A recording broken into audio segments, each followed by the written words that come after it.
happening, guys? It's Bharat Nagpal for iGyaan, and today we are checking out the Samsung Galaxy Mega 5.8. And although we did run a benchmark for this pre-launch, now this is a final product, so we decided to do a benchmark for this as well. So the first thing I'm going to do is I'm going to right now jump into Quadrant Standard and take a look at all of the system information over here. You can see that we do have an ARM v7 processor, 1.4 GHz as promised, 2 cores, and it's sort of unknown. It's a Capri SS Crater. I haven't heard of this before. Now it supposedly has 1.5 GB of RAM, but over here it shows 1115368, so slightly less in the RAM department. The resolution is completely accurate on the display, 540 by 960, 188 into 189 is the DPI. You do have a Broadcom video core 4 GPU, so I'm sure that the CPU is a Broadcom CPU as well, because then it makes it a Broadcom chipset. A lot of sensors here: accelerometer, gyroscope, magnetic sensor, light sensor, proximity sensor, auto rotation sensor and a rotation vector sensor, a gravity sensor, linear acceleration sensor, orientation sensor, and a connected gyroscope sensor. So lots of sensors. Come back out and I'll ensure that nothing's running in the background. I'll also jump into the task manager. In fact, I'll end Quadrant from here. I'll also free up whatever memory I can, and I'm going to jump back into Quadrant and run a full benchmark.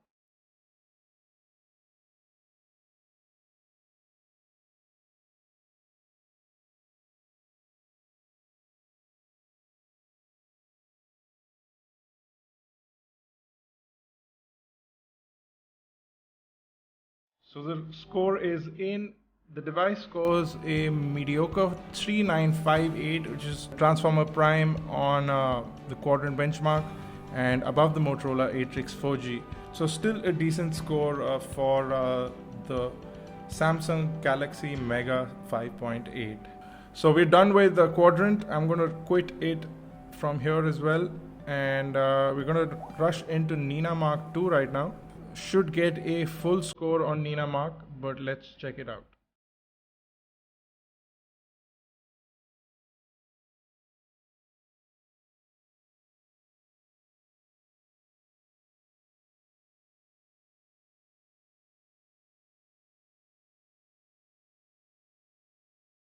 So a pretty impressive 58.8 on the GPU scorecard. Despite the fact that it has a larger display and higher resolution compared to the Galaxy Grand, which had the same chipset, not a lot of difference in terms of the GPU result on the Galaxy Mega. Last thing I'm going to do is I'm going to run a full AnTuTu benchmark, and I'm also going to go into the task manager and again clear up the memory and all active applications, and we're going to jump back out, go into AnTuTu.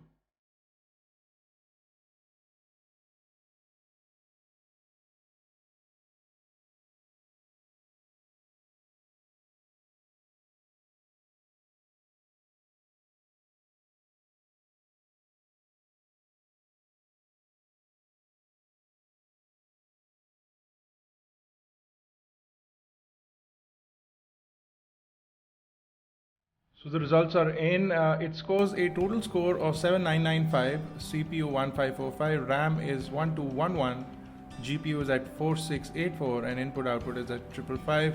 You can see you have a 4-star out of 5-star rating on AnTuTu.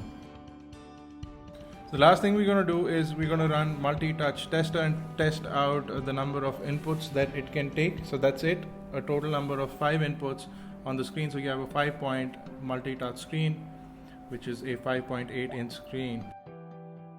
There you go, guys. This was a quick look at benchmarks and hardware on the final version of the Galaxy Mega 5.8.